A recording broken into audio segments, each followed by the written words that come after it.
what you need to do. You need to do things that suck, and you need to do those things every single day for a really, really long time. And that's how you discipline your mind. That's how you callous your mind, as David Goggins would say. I mean, let me tell you a story. There were so many times where I would just wake up randomly at 2, 3 a.m. or even 1 a.m. I had to pee, or I was just thirsty or something, and I was like, you know what, might as well go for a run. I'm already awake, there's nobody outside, and also the mindset in me was like, who in their right mind decides to just go for a run at 2 a.m. You know, and it's not like I planned it, you know. I just randomly woke up. I had to piss, I was thirsty, I don't remember, but I just woke up randomly, and then I just decided might as well go for a run, you know, and I did. And those times were the real disciplines, you know. I mean, of course, it was also like, you know, I needed a very disciplined mind to run 10, 15, 20 kilometers non-stop, you know, run 3 half marathons non-stop. But the real discipline was those times. You know, just wake up, I would go outside, I would shadow box on the street, I would run, you know, and then I would just go home and I would just go back to sleep. And I would wake up at like 5, 6, 7 a.m.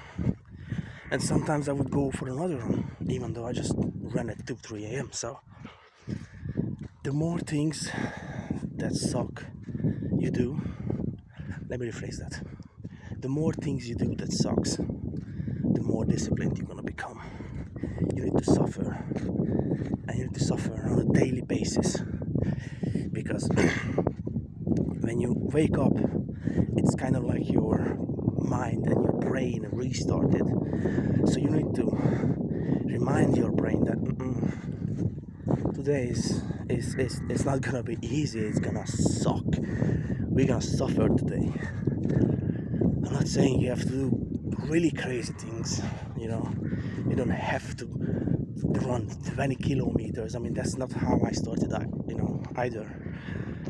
When I started running a year and a half ago, I don't exactly know, I was able to run for maybe 30 seconds, and then I would collapse to the ground into the mud and dirt, because I started running.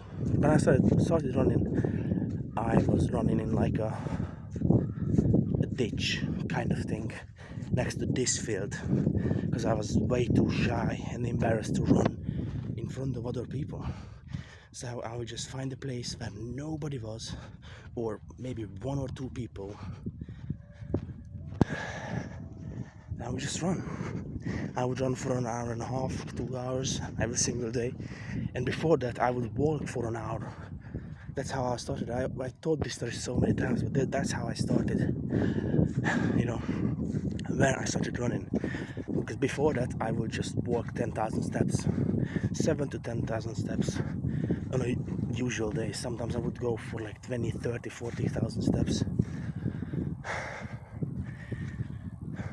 But when I started running, I would walk for 10,000 steps, and then I would run for 10,000 steps immediately after the walk. And that took me around 3.5 hours, depending on how fast I was going. Anyways, you guys get the point. You know, these were just a couple of stories. I have so many more where I just wanted to stop and give up, and then I could just remind myself that nah, this is what you do now. This is your new life. You know, I chose this. I didn't have to, but I did. So now I owe it to myself to see it through.